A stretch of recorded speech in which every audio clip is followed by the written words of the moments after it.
jump right in. I'm so excited to pick your brain about all the things. So, first of all, tell me which guitarists have had the greatest influence on your playing style and how they have shaped your approach to music. Oh man. Well, I mean, early on, it was definitely a lot of Eddie Van Halen. Which I think a lot of guitarists would probably say that. Yeah, that was like kind of the first guy that really made me want to dig deeper into it. But as I kind of got into it, I started discovering more guys like Jeff Beck, who, he's what can you say that has already been said about Beck, and but in the past 5 years, I'd say the guy that's really changed my approach and just how I write and how I play has been Jimmy Herring. Um, Widespread Panic fame, but also Aquarium Rescue Unit, and he also played with an iteration of The Dead with Bob Weir, and I think he had a super group called Frog Wings that was Yeah. Popper, and I think O'Teal and his brother Kofi Berberich were in that. Of course, Derek Trucks, and Damn, I forgot about that. yeah, they put one album out, I think, in the early 2000s, and Yep. haven't done anything since. But that one album is real good. They came in and did what they had to do, and that was it. They're like, this is it. Yeah, That was yeah, it. but yeah, just Jimmy's approach to just improvisation, and just how he interacts with the band. I mean, and just his approach to guitar in general is just really, I don't know, it just really spoke to me in a way, and I just try to take what I can from that and put my own flavor on it. And Sure. so yeah, Jimmy Herring for sure has been big. Of course, there's some other guys like, I said in that questionnaire, Jake Sininger, of course, like he's kind of in that same boat where he's just such a singular player, but how he interacts with the music and the other members of the band, I think is really huge. And I try to take from that as well. For So sure. Take yeah, that nice little here and there, and that's what Taylor and I talked about when he was on the show, the January featured artist, yeah, talking yep. about, taking from all the places and then just adding your spice to the dish. Definitely, definitely. Yeah, I mean that's what guitar players, they it's it's a very individualistic thing, but at the same time, there is a lot of imitation there, and for good reason, because there's so many, playing in today's world, we just have so much music to draw from. Now, you go back as far as like Chet Atkins in the 50s, and then of course Hendrix in the 60s, and all the players that came after that. And it's a really awesome, in today's world to be able to draw from so much great music of the past and yep, and get influence from it for sure. Absolutely. And one of the nice things about social media and the reach of connecting everyone is finding players that are just some random person somewhere and you're just like, holy shit, check out this guy ripping it on Instagram or something. And it's so Uh-huh. great where you can just draw and find influence even from just somebody from somewhere. That's such a really cool thing now too. Yeah, well, I saw on some of your stories about the Tragically Hip, Yeah. right? And I've just gotten into those guys. They Prime had that documentary series that came out, Yeah.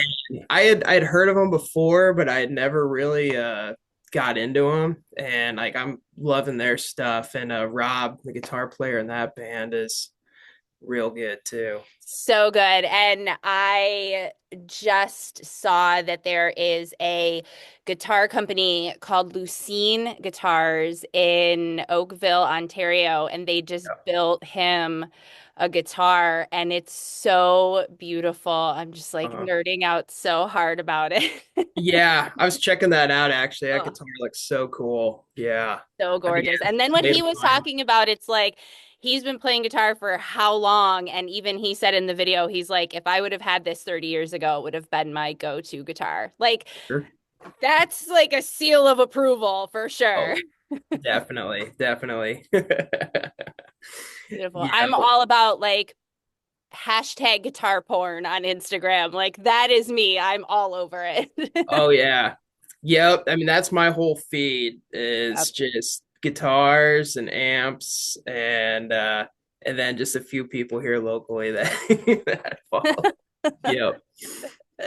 I love So it so much. yeah. So, talk to me about when you started playing guitar. Yeah. So I was 10 years old and like I I was doing sports and kind of, everything else, a 10-year-old would do. It was just trying to find that kind of niche, something that I just want to get into. And I was never good at sports. I morely just did it because my friends were doing it. And Yep, even to this day, sports isn't really my thing. I like the golf, but that's just more of a social thing. for But sure. yeah, I was 10 years old and I was going into fifth grade and they had tryouts for the school band. And I really wanted to play saxophone initially, right? And so like you could go pick up an instrument and then they gave you like 2 weeks to kind of figure it out. And then they brought the whole class in to start trying to do rehearsals, I guess. And so I'm in there and I can't figure out how to work the reeds on the sax, the mouthpiece, right? Mhm. And this teacher, there's probably like 40, 50 kids in this class, and this teacher kind of singled me out and sort of humiliated me and like in front of this whole class and Aw. was like, you were supposed to figure this out before coming in here. And then she just told me in front of the whole class, was like, I don't think music is your thing and that you need to go back to playing sports. And so I was like, oh, okay. and But I kind of kept on it with my parents, and I told them that I'm like, like I really want to try guitar. And my parents are like, well, like, are you gonna give it up like after a month if you don't, bond with it? I'm like, no, like I'll stick it out, I promise. And I did, and then here we are. And here So we are. I love it. You just had to find your right thing. That's what it was yeah. about. Yeah, and it's just music has always just kind of spoke to me. Some of my best memories of my childhood are, one of the first things I remember ever listening to is my dad had the Blues Traveler 4 album. Fantastic album. Yep. And I remember riding around his truck listening to that and was like, man, this stuff's so cool. And, my parents were both, children of the 70s and they both had just really good music taste. And I was just kind of raised on a lot of that stuff. And it's been ingrained in me ever since. Yep. So, Same here. That's exactly why I am the way I am is I was my parents my dad is passed, but my parents are 70s progressive rock oh, fans yeah. and so it Yeah. just it bleeds out of me and so I'm so grateful that my parents had amazing taste in music and an amazing record collection to go along with it. So Yeah. Yep, that was like I inherited my folks' record collection and yeah, in there was like Dark Side of the Moon and Zeppelin 4 and necessities. These are oh man, necessities, necessary building blocks for any music fan. I mean, I even play that for my kids that are 14 and 10, and nice. we listen to all of it. I love that my 10-year-old just has this music knowledge that would probably blow some 50-year-olds out of the water. I love it. I'm like, yeah, that's my kid. That's awesome. Yeah. Starting them early.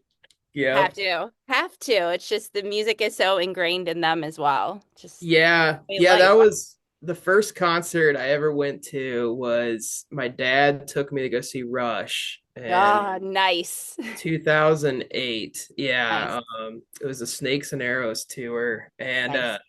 I had been listening to him for a little bit because that was one of my dad's favorite bands, and then I went to it, and it just blew my mind. Because they played for like 3 hours straight, no opener, and just played all the huge songs. They opened with Oh, Limelight, and Man, it was also the first time I remember like smelling some kind of funky, and my dad told me that's what marijuana was. So First foray into that. yeah, I've been to the rock and roll world indeed. So yeah, good I love it. memories. What an epic first concert. I mean, It nice was. job, Dad. Yeah, he knew. Yeah, it was right around my birthday, and yeah, I just remember him telling me, him and his buddies used to sit around and listen to 2112, when they were in high school, and um, that was one of his favorite albums that he later passed on to me, and so it's Iconic. still one of my favorite albums to this day. So good.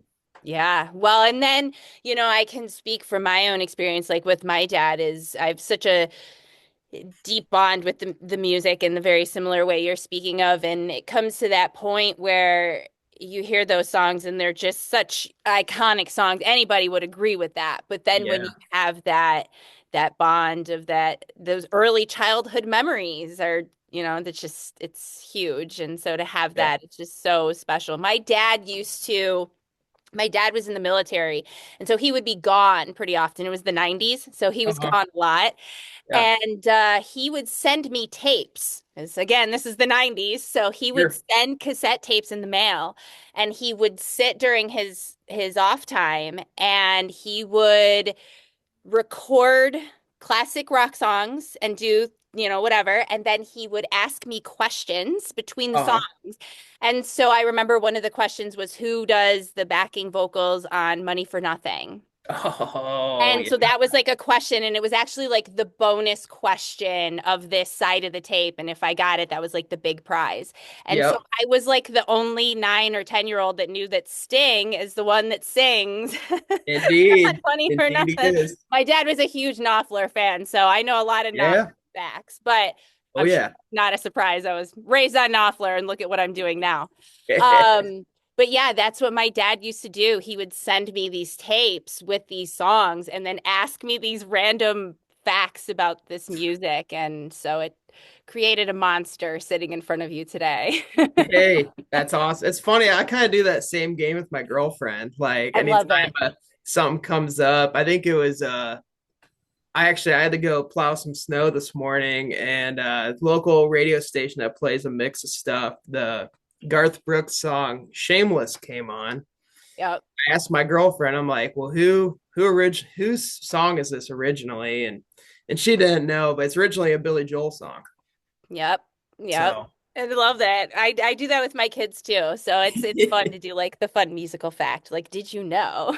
yeah, it's a good conversation point, if it ever comes up in a Sure. social setting. So You never know. And it might be like the random double Jeopardy question someday. You never know. for sure, Like, absolutely. actually, I do know that. Yep, yep. You never know when you might need it. I love it so much. Yeah, So let's talk about the Jake Blade. yeah. Tell me when you first discovered it and what your experience was the first time you tried it out. Oh yeah, yeah. So, well, I've been into Umphreys for quite some time, and I feel like a lot of people that know the Jake Blade is kind of synonymous with Umphreys in a lot of ways, right? And I'd been listening to him for a few years, and then my band that I'm in the Textures, we're lucky enough to play Summer Camp Music Festival a couple times, which Hell that's yeah. one of Umphreys' big events every year that they play. They've played for 20 plus years there, and Mhm. but I got I'm a huge tone junkie. Like I love gear. I love digging into amps and pedal boards, and Brendan and Jake's tone is like top tier, right? They just, they can get the heavy stuff, but then they can dial it back with some good, clean chicken picking sounds. And Yep. I love it all. Yeah. It's just Yep. like Thanksgiving dinner. It's just a little bit of all of it Totally. right there. And, Take a serving of each thing. yep, yep, exactly. And, I was watching, Premier Guitar does rig rundowns, and they did one of Humphreys. I think they did one for Ryan, Jake, and Brendan.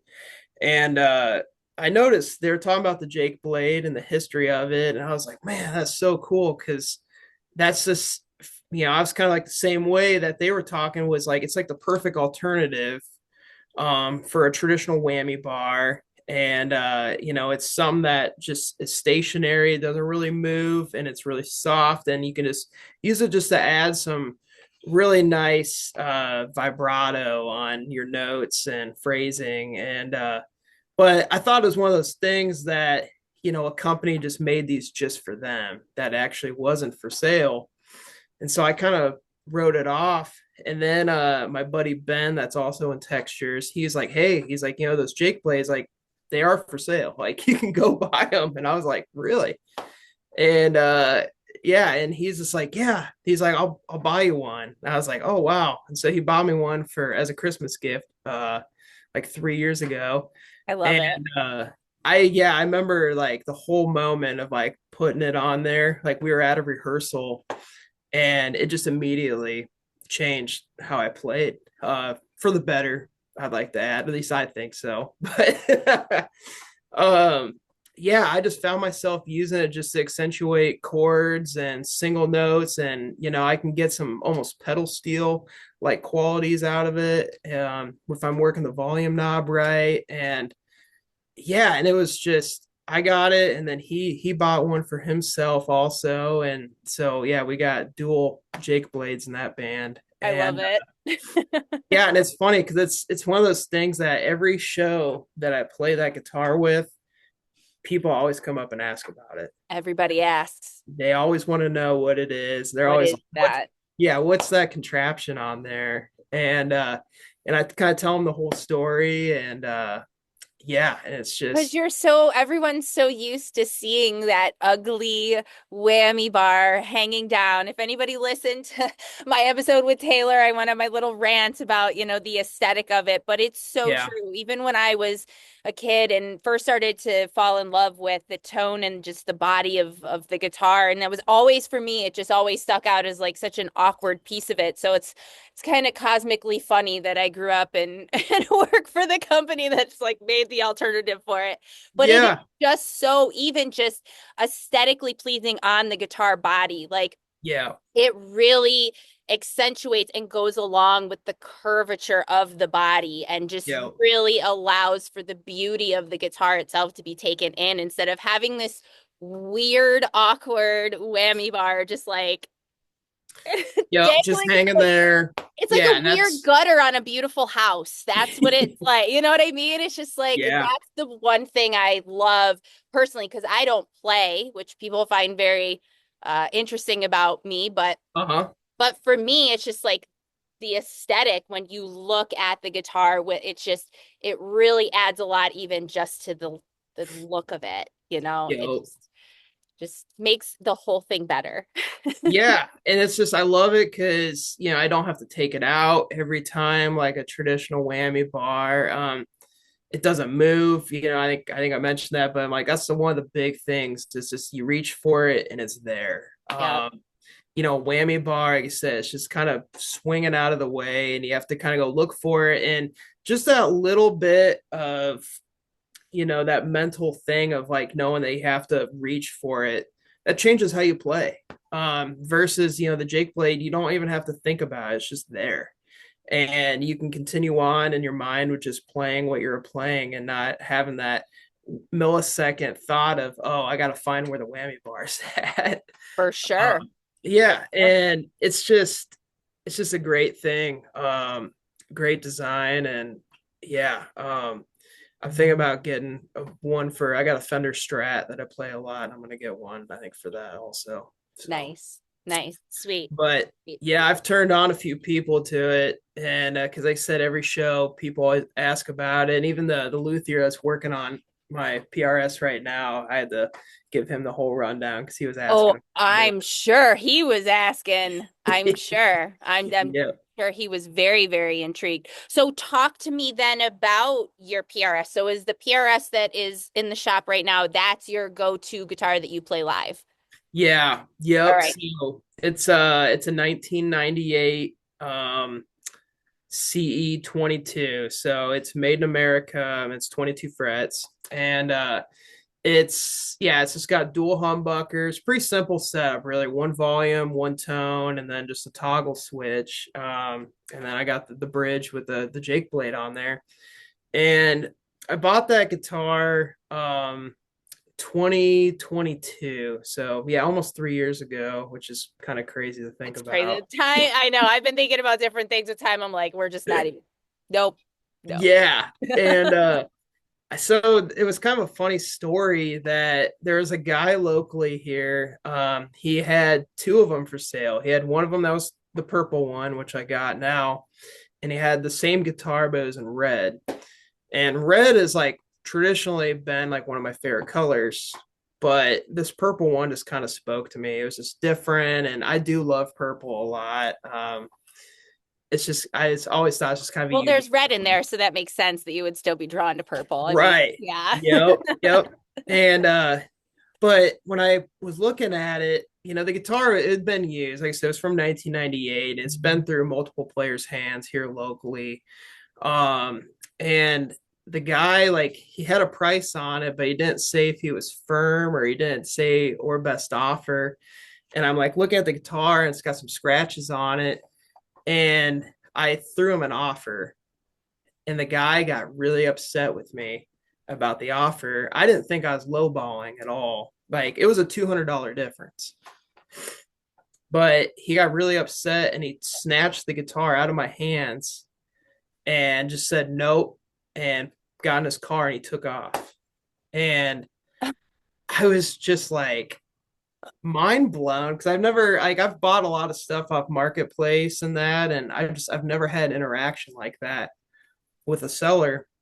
And I actually had to go play a gig that night. And I'm at that gig, and I'd been thinking about this guitar for so long because I finally was at a point where I was able to afford a PRS. That's always been a guitar I always wanted because PRS is just, they make great stuff and it's just a good company. It's just like a good Paul Reed Smith guitars are like the perfect combination of like a Gibson and a Fender. They take the Hmm. best qualities out of both of them Yep. and the one thing, and it's just a great instrument. But I played that gig that night, and my mind is just all over the place, and it wasn't the best gig, unfortunately. And after the show, I sent the guy a message, and I said, "Hey, I apologize if my offer offended you. There was nothing on the ad that said you were firm. Um, with that being said, I will happily pay you your full asking price in cash. I'll come to you. We don't have to go meet somewhere. Um, let me know your thoughts."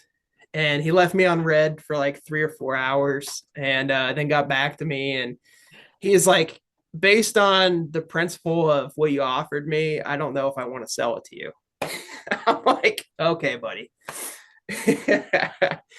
and I just basically repeated my message again, just apologizing, and I'm like, hey, I'll happily pay your asking price, and then he later was like, okay, if you can meet me at so and so place at this time and give me the cash, it's a done deal, and I did, and yeah, that guitar, like I picked up that guitar and I went to a rehearsal right after, and it was just an amazing moment. It was I love perfect. that guitar because, yeah, I think every guitar has songs in it, and it just takes the right people to kind of conjure that out of it. And, I have guitars that maybe I'm not the person that can conjure it out of, but if I sell it to somebody else, maybe they can get it out of it.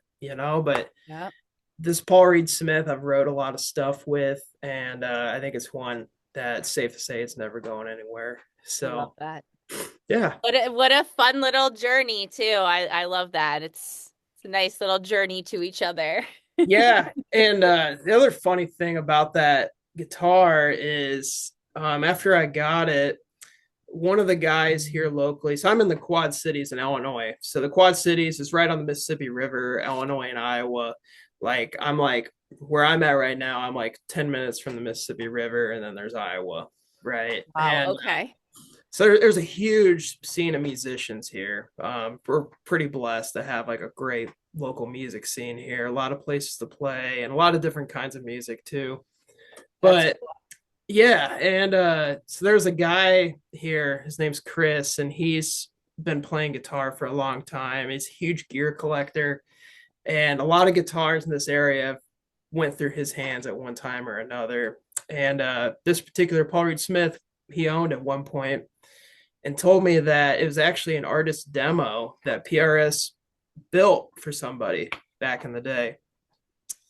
So yeah, I took the serial number and I emailed the company, and they verified that it was an artist demo that they built for somebody on their roster in 1998, but they wouldn't give me the name due to confidentiality rules, right. which I understand. But it just makes you wonder though, because in 1998, Alex Lifeson from Rush was playing Paul Reed Smith guitars. Carlos Santana, um, I mean, a ton of people were playing PRS in the late 90s. A lot of like the new metal bands were getting into PRS at that time. And Hmm.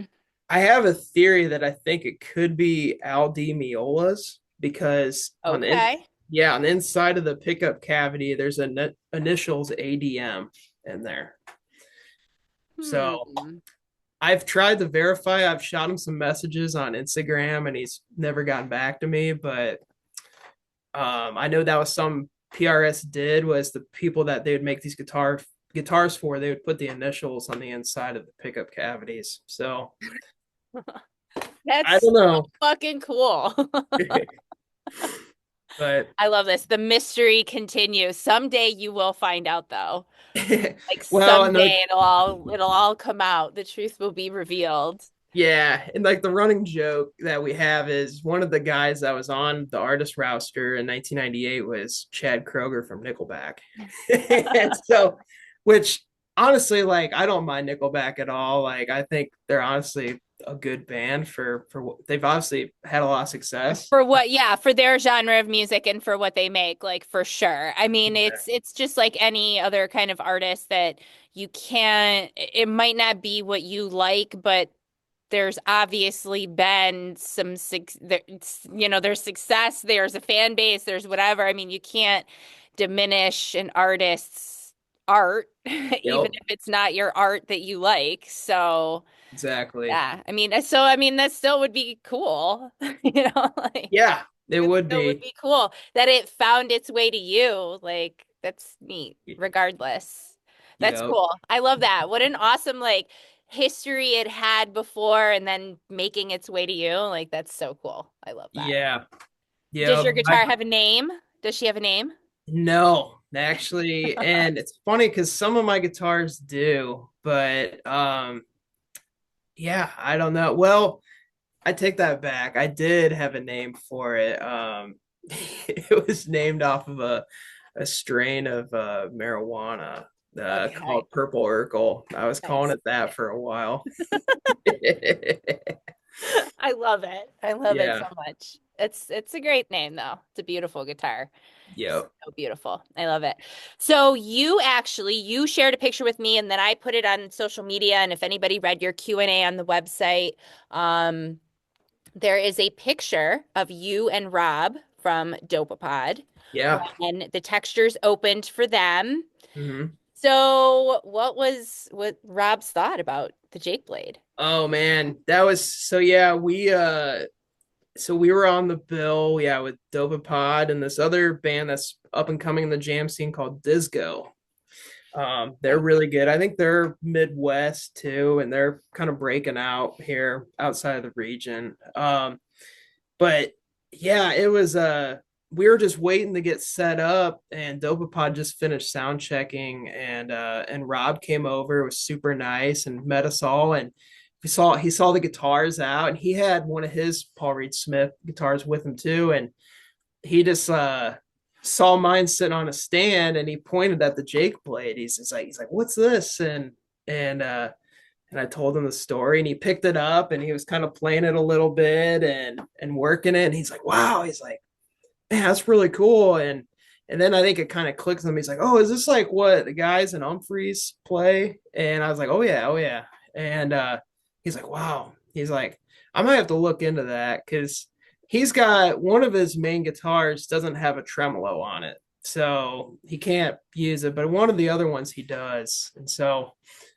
maybe at some point, yeah, Gonna one have to to find make his sure way he to him. gets one. Yeah, because I think he's playing for Neighbor now. I think it's the Yeah, I band. think that is what I saw at some point. Again, time is a mind fuck.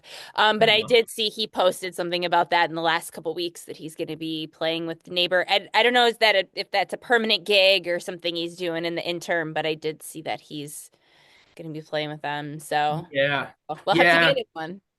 Yeah. I mean, gosh, I mean, he's one of the best players in this scene. I mean, one of the best players in general, but definitely in the jam scene. He's amazing, and it's sad to see Dopapod take, which I'm happy for him. You know, every band I think goes through that time where they need to take a hiatus and kind of realign and recenter, and hopefully at some point down the road they'll come back and treat us all to that music that they make so well. I think that first of all, it shows a lot of maturity individually, but also as a band to say, "Hey, we need to do this," and it's really smart too, and in understanding that if you do ever want to come back, it's good to do that instead of pushing through and then winding up hating each other, or something terrible happens, and Yeah. it's good that they had that insight to be like, "No, we need to do this," and Yo. we'll be back.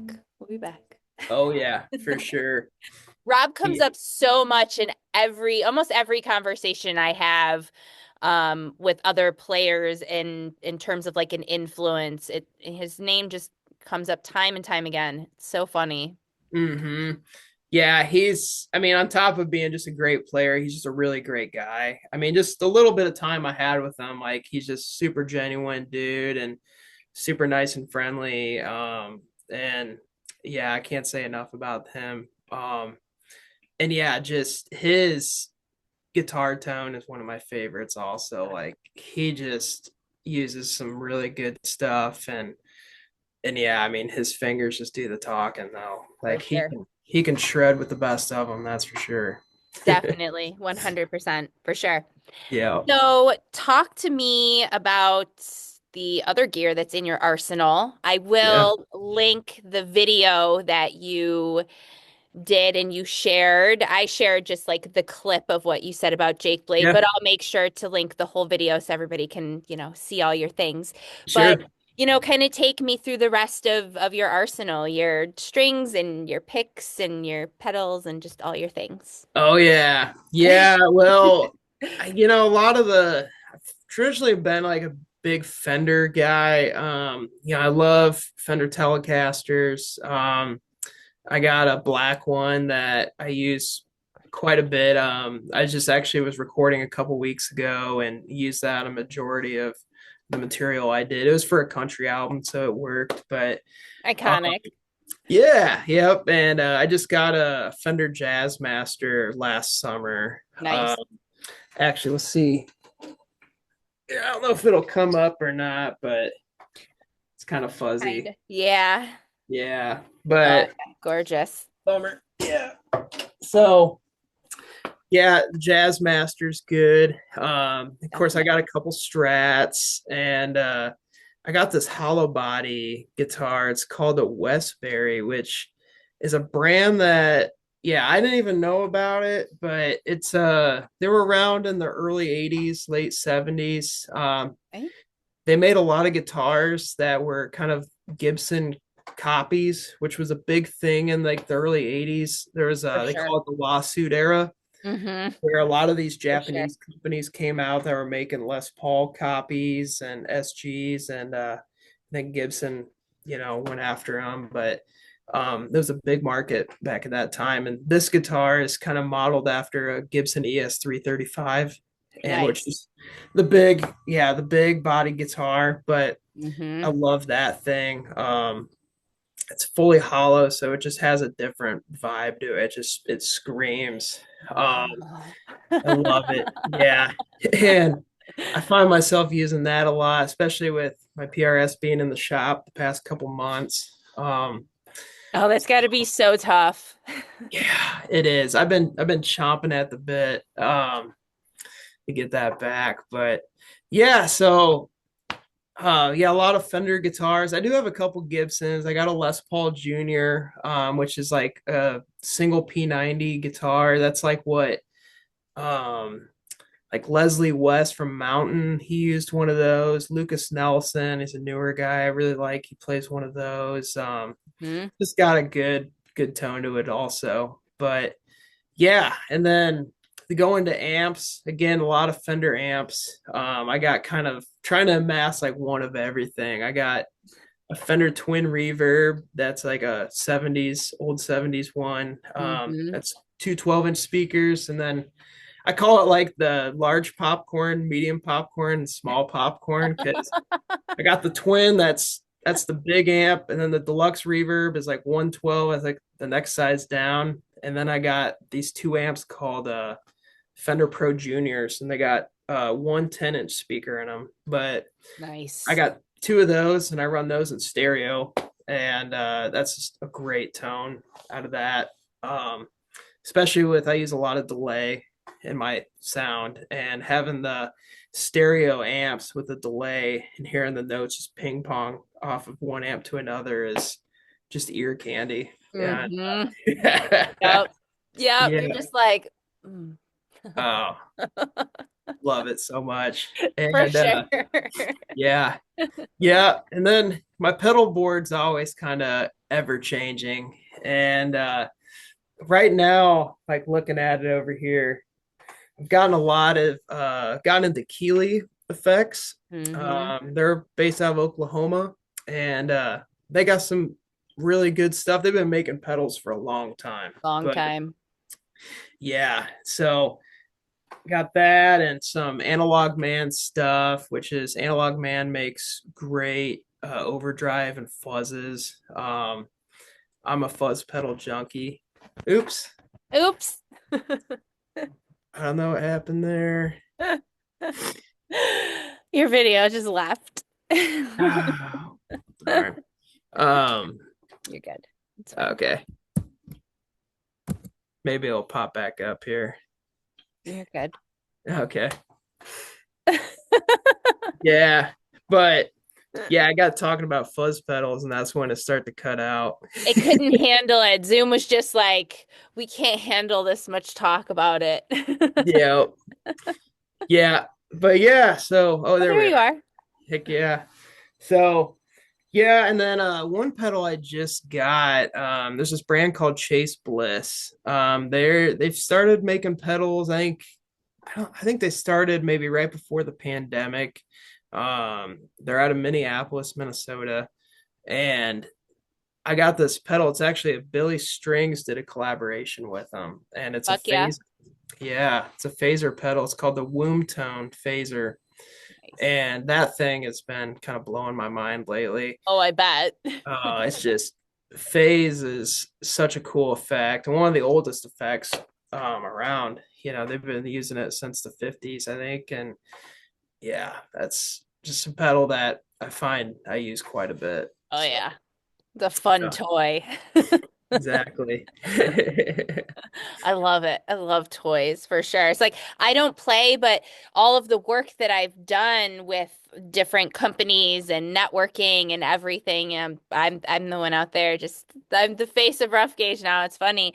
Um, People just they send me stuff. Pedal companies will send me stuff and people do stuff and I'll just plug it in and just m make noises and have fun with it myself just because it's Yo, so fun. yeah, yeah, and that's like delays. Like I have probably I don't know 15 different delay pedals, and I just it's one of those effects that it's so cool, and Just fun. you can use it in just so many different ways. And I one of the guys, I love Pink Floyd, right? And David Gilmour was like one of the first people that I think really pioneered the use of delay. And like a lot of those classic Pink Floyd songs like Brick in the Wall and Time, the delay is such a prevalent thing. And I had to do a Pink Floyd tribute show last summer where we did the whole Dark Side of the Moon album and a smattering of other Pink Floyd songs, and I had just took this huge deep dive into his tone, and probably took some years off of my life, just spending late nights just googling But stuff, and so worth it. so worth it. So Yeah, worth it. and yeah, just yeah, I love delay. That's probably my favorite effect, though. Yeah, Totally. What a fun rabbit hole creative vortex to find yourself in, right? I mean, come for on. sure. Ugh. Yeah, And you're just gonna, that is my favorite thing about just really listening to music the way that I do, but then learning more about different things is you are never, from the moment of you doing that research, you will never listen to those songs the same ever again now. no, Like never. that's it, and it's so amazing. Yeah, I mean, there was a time there where I didn't know if I was ever going to listen to Pink Floyd again, honestly, but It's like when but you're like working at the restaurant and you're making the food all the time. You're like, I don't think I'm ever gonna eat this again because yeah, yeah.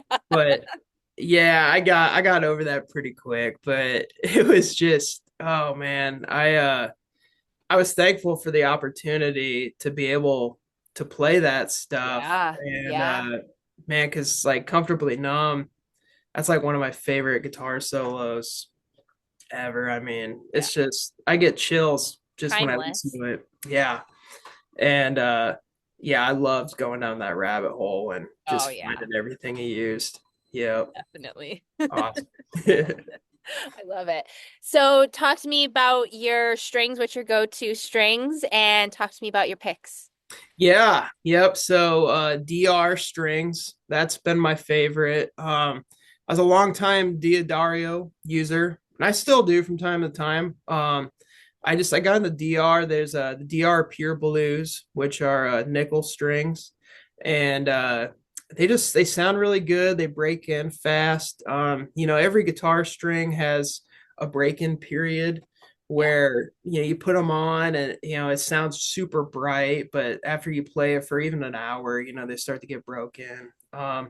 And the DR strings are great, and they last a long time, which is crazy because I have a couple of these guitars. I played all summer and never broke a string, and I never changed the strings. I'd clean them off after every gig to help preserve them. But sure. um, even playing outdoor, hot, humid gigs, they lasted. And yeah, DR strings. I play 10 through 46, and then on a couple guitars, I have 11 through 50 gauge on there also. But yeah, they have the DR Pure Blues, which are my favorite, but then they have the DR Tight Fits also. I go between the two of them, and they're good. And then for picks, I like the Dunlop Jazz threes. They're like really, really tiny, but very pointed. And I've been using those, man, 10 years, long time. Yeah. It's just like it's you now. It's part of you, and I Yeah, and it's, every guitar player, I think, you know, everyone's got a different preference for what they go for, strings also, but for me, I like having a smaller pick because I play with my fingers a lot too. And yeah, so with a smaller pick, I can like almost like roll it back into my hand and then play with my thumb and access it easily. And but I also like having the point though too, so the articulation is key. for sure. Be able to play fast, and a bigger pick can just kind of get in the way sometimes. But I think a lot of folks that use bigger picks, would probably be like singer songwriter types when you're just strumming chords. A bigger pick is nice, but if you're playing a lot of leads, a smaller pick like the Jazz 3 is definitely where it's at. Well, and especially as you were saying, it's if you're holding your pick like that and playing in that way, now you're gonna add in the microsecond of thinking about your whammy bar. And so now Yep. you've just got all these things going on. So Yep. it's another added bonus for you to have the Jake Blade because of the way that you're, holding your pick and playing and doing all these other things. You don't have to worry about that too. So Exactly. And that's, like playing guitar is, I almost like to get into like a Zen mindset where it's just me, like the guitar and me are just symbiotic. We're just like one thing, and it's just how I'm interacting with the music. Um, and I don't try to let anything else kind of cloud, the vortex there. And so it's just as long as everything's working technology wise, I can get into that Zen mindset on stage and just disappear into the music, and it's one of the best places to be for sure. Definitely. It's the best place to be. Yep.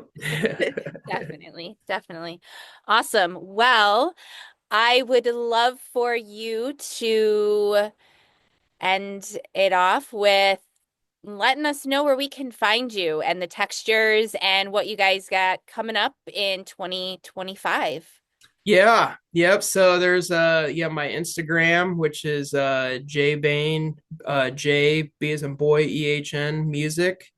Um I think it's J Behn 23. I better double check that real I'll make quick. sure to link everything really good in Okay. the show notes too, so everybody can just go through and, follow all the things. Yep. So yeah, there's J Behn music, and then that's my personal Instagram, which as you've probably seen is mostly gear affiliated stuff, and the occasional golf course or ice fishing pick. I just went ice fishing a couple weeks ago, so Nice. that stuff on there. Nice. But and then of course, the textures, that's the main group I'm a part of. Been with them for a long time now, and they're on Instagram and also Facebook. You can always tell it's like the textures, and it's a white background with a blue and orange logo. Yep, they're on, and our music's on all the platforms, also Spotify, Apple Music, Amazon, Bandcamp, all that stuff. And then I'm also playing with Angela Meyer. That's kind of neo-traditional country. And she's on Instagram and Facebook also at Angela Meyer Music. And she's got an album that'll be coming out later this year called Blood Disease that I'm really stoked about. She's a great songwriter. And Nice. but yeah, so yeah, Angela Meyer, the textures, and then my own Instagram. And then the big thing for coming up is the Textures have a show. It's called the Spring Thing. We just started putting on kind of our own little mini festival here in the Quad Cities. We had our first one last year and it went really well. And then we decided to kind of bump it up and make it a little bigger this year. We got this band. They're called Old Shoe. They're out of Chicago area. Yep. Great band. They're going to be headlining it this year. Fuck yeah. Yeah, and we got other That'll local be a bands. nice draw for Yeah, out of definitely towners for sure. stoked to have them. Yeah. And then another local band called Rude Punch. They're like a reggae band that's super good. They've been around for a little bit here locally. But yeah, that's the spring thing. That's March 22nd. There's tickets available on our on the Facebook page and on the event page, I should say. Cool. I'll Um, link that too so that everybody can snag tickets easily if they want. yeah, Awesome. yep. Cool. Other than that, Texture's got a busy summer. I think we're gonna be in Des Moines at the end of April, April 25th at Lefties in Des Moines, and then from there we'll be hitting Madison, Milwaukee, and just kind of sticking here locally, but trying to branch out a little more. So maybe next year we'll be But hitting some really cool fucking spots. So exactly. hell Yep. yeah. Very exciting. Very exciting. I'm so excited to have you guys on my radar too. So I'll Yeah. Yep. awesome. Well, this has been so much fun. Thank you so much, and thank you for indulging in all my nerdiness too. This is so Oh great. yeah. So much fun. Of Absolutely. Thank you for having me. Yep. It was course. And it was so awesome to feature you and on the Rough Gauge website and to introduce you to all of our audience and everything. And thank you so much for being a part of our featured artist spotlight. It was awesome. yeah. Thank you. Yep. And I hope Ben gets all the info. Do you get I did email him. He got a hold of me. I all right? searched him out. He got a hold of me, and I sent him all the info. So Good. we'll get him to do it. We'll get him to do Yeah, it. he's got a vast musical background and yeah, he's an interesting guy to talk to. Interesting in a good way. You know, he's Awesome. You know good. I'm here for it. I'm Yeah. excited. Awesome. Well, thank you so much. This was so much fun. Right on. Well, have a good one. Yeah, have a great rest of your night. Talk soon. Yep. See ya. Bye.